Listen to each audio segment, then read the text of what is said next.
오늘 내용은 이렇습니다. 여러분 7절 보면은 기드온과 300용사의 300명이 세워졌습니다. 그리고 7장 19절 이하에 가면 전쟁을 하게 되었습니다. 13만 5천 명과 그 전날 밤 일어나는 일입니다. 하나님이 기드온에게 야 기드온아, 저 적진영에 한번 네가 이 정찰을 가봐라. 기드온이 정찰을 가는 겁니다. 하나님이 그에게 말씀하십니다. 10절.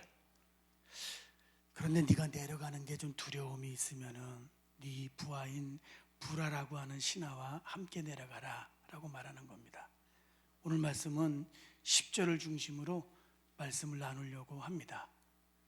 내가 내려가는데 혹시 두려움이 있으면은 내일이 전쟁인데 아직도 두려움이 있는 겁니다. 자, 외로움이 죄인가 한번 생각해 보시기 바랍니다. 박근혜 대통령이 너무나 외로워 갖고서 최준실 씨하고 그 가족들하고 오래전부터 친밀하게 지냈던 모습들에 대해서 우리 모두 뉴스를 들어 알고 있습니다. 이 외로움이 생기는 것이 죄인가? 그건 죄가 아닙니다. 그러면 두려움이 생기는 것은 죄인가? 고민스러우실 겁니다. 왜?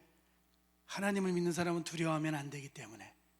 성경에 그렇게 많은 곳에서 두려워하지 말라고 말씀하고 있는데 내가 두려움에 사로잡히는 것은 죄인가 아닌가 했을 때 잘못된 것이지 회개해야지 하는 생각을 가질 수 있습니다. 걱정과 염려를 가지고 살아가는 것은 죄인가 죄가 아닌가 하는 겁니다. 아주 중요합니다. 오늘 예배 오시면서 기도하셨을 겁니다. 하나님, 이렇게 걱정하는 거, 두려워하는 거, 망설이는 거 있는데 주님 꼭 해결해 주시기를 원합니다. 기도 마치셨습니다. 예배 들어갔습니다. 찬양 불렀습니다. 대표기도 했습니다. 성경 읽었습니다. 성가대 찬양 들었습니다. 말씀 읽었습니다. 내 마음에 아직도 걱정과 염려와 두려움이 기도를 하고 찬양을 했음에도 내 마음에 남아있을 수 있죠. 그걸 우리가 해결 잘해야 되는 겁니다. 그거 잘못하게 되면은요, 이 마음은 가지지 않아야 되는데 내가 가지고 있구나 하면서 죄책에 사로잡힐 수 있는 가능성이 많죠. 예수 믿는 신자가 살아가면서. 그럼 질문, 예수 믿는 신자는 예수님을 만나고 나서 죽을 때까지 한 번도 두려운 마음을 갖지 않는다? 예수 믿는 사람은 기도하고 회개한 다음에 두려운 마음이 있다가도 기도가 마치면 두려운 마음에서 100% 다 해방된다? 정답이 뭡니까? 아니죠. 아닌 건 죄인가 아닌가 하는 것에 대해서 오늘 이 아침에 우리가 분명하고 확실하게 말씀을 나누지 않으면요, 하나님이 우리에게 주신 이 마음속에 있는 감정들 가운데 모든 게 필요하지만은 좋을 때의 감정과 불편할 때의 감정이 함께 공존해 가면서 이걸 해결해 가면서 나아가는 삶의 과정인데, 이 부분을 가지면 안 되는데 내가 가졌어 하는 것 때문에 죄라고 생각하고 정상적인 그 감정의 상태를 가지고 하나님 앞에 나아가지 못하는 경우가 예수 믿는 신자들에게 있기 때문에 그러합니다. 자, 그러면 초등학교 들어가시면서 계속해서 시험을 보셨을 겁니다. 초등학교 때부터 시험을 봤기 때문에 어른이 되어서 혹시 시험을 보러 갈 때는 두려움이 없으십니까? 초등학교 때 두려움이 있었던 것처럼 어른이 되어서도 역시 두려움이 생기게 되어 있습니다. 사업을 하면은 수십 년 동안 사업을 잘 진행해 왔는데 내일 계약하러 가야 되는데 될지 안 될지에 대한 두려움과 걱정이 있습니다. 수십 년 해왔어도 그 마음과 그 상태로 100% 자유로운 사람은 우리 가운데 없습니다. 언제쯤 여기서 벗어날 수 있을까? 죽어야지 벗어납니다, 여러분. 죽을 때까지 그것은 함께 가야 되는 겁니다. 그런데 예수를 믿다가 보면 이 마음이 내 속에 들어오지 않아야 되는데 하는 것 때문에 고민하다가 정상적인 감정을 가지고 하나님 앞에 나아가지 못하는 경우가 신자들에게 있다고 하는 겁니다. 자, 모세 같은 경우 우리가 잘 압니다. 모세야, 이집트로 가라. 가고 싶지 않았습니다. 모세와 기드온은 하나님이 불렀을 때요, 소명을 회피하려고 안간힘을 썼던 사람이 모세와 기드온이었습니다. 모세는 두려웠습니다. 그를 모르는 사람들에게 가는 겁니다. 하나님을 설명할 자신도 없었습니다. 그래서 하나님에게 가지 않겠다고 지속적으로 회피하는 말로 자신의 고민을 하나님에게 이야기를 했습니다. 그러다가 모세가 하나님에게 이렇게 구했죠. 하나님, 증거를 보여주세요 라고 말을 했습니다. 당돌한 거죠. 무례한 겁니다. 어떻게 하나님 앞에 증거를 보여달라고 이야기할 수가 있습니까? 예를 들어서 대통령 각하, 이 나라의 대통령이시라고 하는 증거를 저에게 보여주시죠 라고 말하는 것과 똑같습니다. 선생님이 저의 선생님이라고 하는 증거를 보여주시죠. 엄마가 내 엄마라는 증거를 보여줘봐, 이렇게 말하는 것과 똑같죠. 그거는 매 맞아도 됩니다. 혼나야 됩니다, 당연히. 그런데 모세가 하나님에게 증거를 보여주십시오 라고 하나님에게 간청을 하게 되었을 때 하나님이 그에게 보여주셨던 거 잘 알고 있습니다. 지팡이가 뱀이 되고 뱀이 지팡이가 되었습니다. 손에 문둥병이 생겼다가 없어지는 그러한 이적을 하나님이 보여주셨습니다. 증거를 보여주자마자 모세가 하나님을 내가 이제야 깨달았습니다. 이제는 사명의 길로 가겠습니다 라고 말했던 것이 아니라 가고 싶지 않은 자신의 마음을 솔직하게 하나님에게 이야기하는 모습이 있습니다. 기드온도 마찬가지입니다. 강한 사람? 아닙니다. 약한 사람입니다. 소심한 사람입니다. 두려움에 많이 사로잡혔던 사람입니다. 하나님이 기드온을 부를 때에는 방법이 정당하지 않은 부분도 있습니다. 왜? 13만 5천 명이 쳐들어왔으면요, 최소한 10만 명은 데리고 나가도록 해야 되는 겁니다. 3만 2천 명이 모였습니다. 그 다음에 사람들이 다 떠나고 나서 10,000명이 남았습니다. 그 다음에 9,700명을 돌려보냈습니다. 300명으로 나갑니다. 450대 1입니다. 불공평합니다. 정상적이지 않습니다. 하나님이 상식적인 모습이 하나님에게는 필요가 없지만은 사람에게는 상식과 합리적인 것이 꼭 필요할 수밖에 없습니다. 하나님이 기드온에게 말씀하셨습니다. 오늘 9절 말씀 보시겠습니까? 내 손에 넘겨주었다 말씀하십니다. 14절에도 나옵니다. 적들이 이야기합니다. 그의 손에 넘겨주셨다라고 말을 합니다. 5번이나 나옵니다. 확인해 줍니다. 기드온이 사명을 감당하지 않으려고 했기 때문에 5번이나 하나님이 기드온에게 확인해 주시는 모습이 있습니다. 5번이나 확인해 주면 가야 되는 겁니다. 그런데 마음이 바뀌질 않습니다. 확신이 서지를 않습니다. 나쁜 사람입니다. 기드온도. 하나님이 그렇게 말씀을 해주시고 확인해 주시는데도 가려고 하지를 않습니다. 그리고 나서 기드온이 하나님에게 했던 게 뭡니까? 하나님, 증거를 보여주세요 라고 말을 했습니다. 혼나야 되죠. 증거가 무슨 소용이 있습니까? 하나님이 그거 참으셨습니다. 기드온에게 이야기합니다. 고기와 떡을 바위 위에 올려놓아라. 그리고 거기에 국물을 쏟아부어라. 바위에서 불이 나와서 고기와 떡을 불살라 버렸습니다. 기드온이 그 다음에 하나님에게 이야기했습니다. 하나님, 화내지 마십시오. 하나만 더. 그리고 나서 기드온이 이야기했습니다. 양털 한 뭉치를 마당에다가 둘 텐데 아침에 이슬이 내리게 될 때 양털 뭉치에만 내리고 마당에는 내리지 않게 해주십시오. 그렇게 해줬습니다. 그 다음에 기드온이 하나님에게 또 이야기했습니다. 하나만 더. 이슬이 내리게 될 때 이슬이 땅에 내리고 양털 뭉치에는 내리지 않게 해주십시오 라고 하나님에게 간청을 했습니다. 하나님이 그것도 들어주었습니다. 여러분, 그럼 모세하고 기드온은 좋은 사람입니까? 나쁜 사람입니까? 나쁜 사람입니다. 이 두 사람은요, 하나님의 부르심에 응답하지도 못한 사람이었고 따르려고 했던 사람이 절대로 아니었습니다. 이게 모세의 모습이고 기드온의 모습입니다. 그럼 왜 이걸 성경에 기록해 놓았느냐 하는 겁니다. 그것은요, 두려움이 생기는 것은 정상이라는 겁니다. 근데 예수 믿다가 보면요, 두려움이 생기는 것을 우리 이렇게 얘기하는 거 많이 들었습니다. 두려움은 사탄이 주는 거야. 여러분 어렸을 때 밤에 집 밖에 있는 화장실 갈 때 무서우셨죠? 매일 밤 화장실 갈 때 사탄이 두려운 마음을 주는 겁니까? 그렇지 않습니다.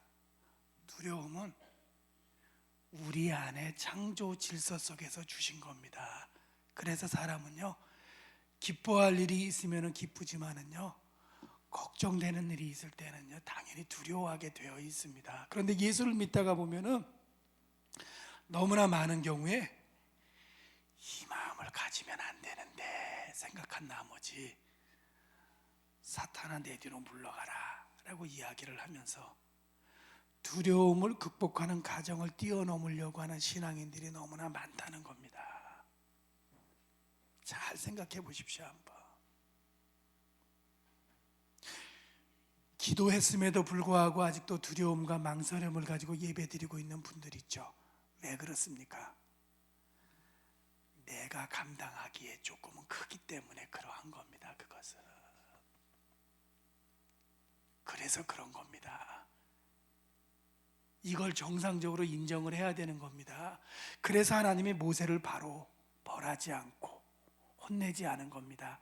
기드온을 바로 벌하지 않고 혼내지 않은 겁니다. 우리를 바로 벌하지 않고 혼내지 않는 이유가 바로 여기에 있습니다. 군대 갔다 오신 분들 군가 부를 때 전우의 시체를 넘고 넘어 군가 부르시죠. 전쟁에 나가서도 그 노래 부르시겠습니까? 훈련 받을 때 그 노래 부르면서 열심히 뛰어갑니다. 전쟁터에 나가서 전우의 시체를 넘고서 어떻게 앞으로만 가겠습니까? 마음이 쪼는데 그때는 이렇게 말해야 되는 겁니다. 야, 두려워. 사실은 마음이 졸려 죽겠어. 나도 총에 맞을 수도 있을까 봐 이 불안함은, 이 공포를 내가 어떻게 이겨야 되니? 그러면서 전쟁에 나가는 겁니다. 그런데 예수를 믿다가 보면은 성경에 익숙해지다 보니까요, 성경에 있는 사람들이 이렇게 살아갔네? 나도 그렇게 살아갈 수 있을 텐데 이렇게 살아야지. 결심은 좋은데요, 삶의 현실 속에서 자신의 모습을 제대로 들여다보지 못하고 이들이 고민했던 부분들을 생각하지 못하고 살아가는 경우가 신자들에게 있습니다. 한마디로 뭡니까? 머리로는 다 알지만은요, 몸이 움직여지지 않을 때가 신자의 삶에도 분명히 있다는 겁니다. 그러므로 하나님 앞에서 이렇게 이야기하는 거, 하나님 화내지 마세요. 하나님 정말 죄송합니다. 벌 내리지 마세요. 하나님 한 번만 더 부탁드립니다. 한 번만 더 확인해 주세요. 하나님, 내가 이걸 맡아야 되는데 내 마음이 바뀌지를 않습니다. 지금 하나님 어떻게 해야 됩니까? 하나님 나를 좀 도와주세요.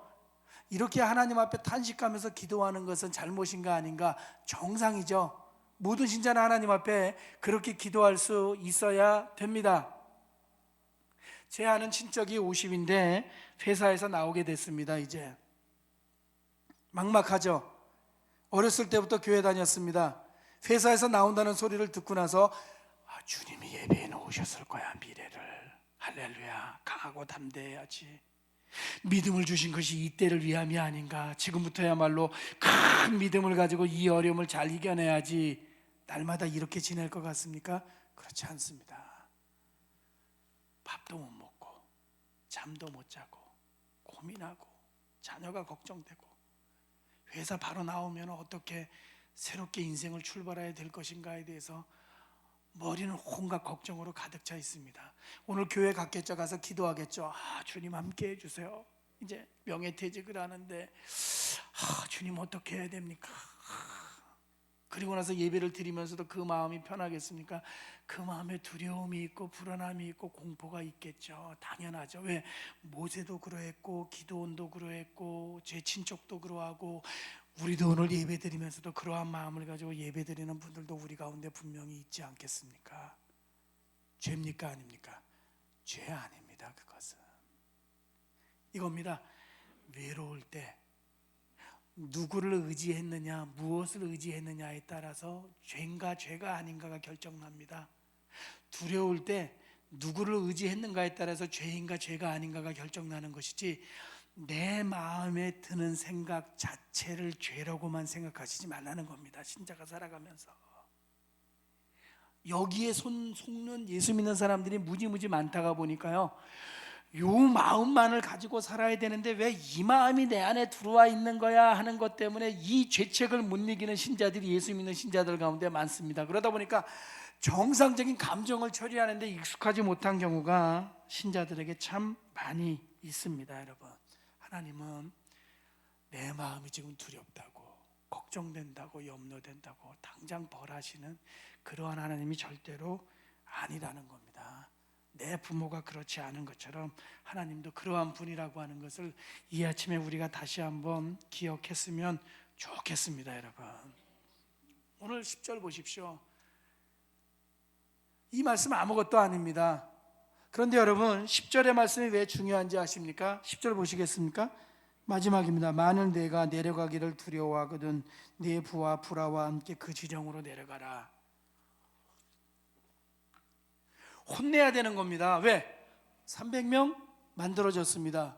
내일 전쟁합니다. 지금 마지막 정찰을 갑니다. 그러면 그 마음을 보셨을 때, 두려워하는 마음이 생겼을 때 하나님이 이렇게 말해야 되는 거죠. 야, 내일이야 임마. 내일인데 너 지금 두려워하면 어떡해? 내일이야. 이렇게 말씀하셔야 되는 겁니다, 하나님이. 그런데 하나님이 그 마음에 두려움이 있는 걸 아셨습니다. 그래서 말씀하십니다. 기도하나, 두렵니? 너 아직도 두려움이 있구나. 내일 전쟁해야 되는데 네 부하하고 함께 내려가라. 이렇게 말씀해 주시죠. 이 하나님의 말씀 속에 얼마나 간절함이 있겠습니까? 17일 날 고3이 시험을 치르는데요, 부모가 16일 저녁쯤 와갖고서요, 내일 시험인데 뭐가 두려워 이 녀석아, 12년 동안 공부했잖아, 뭐가 두려워, 강하고 담대해야지. 그렇게 이야기하는 부모가 있겠습니까? 아, 두렵니? 걱정되니? 염려되지? 그래, 내가 기도할게. 아버지하고 엄마가 그렇게 이야기하지 않겠습니까? 이게 10절의 말씀입니다. 얼마나 좋은 말씀입니까? 지금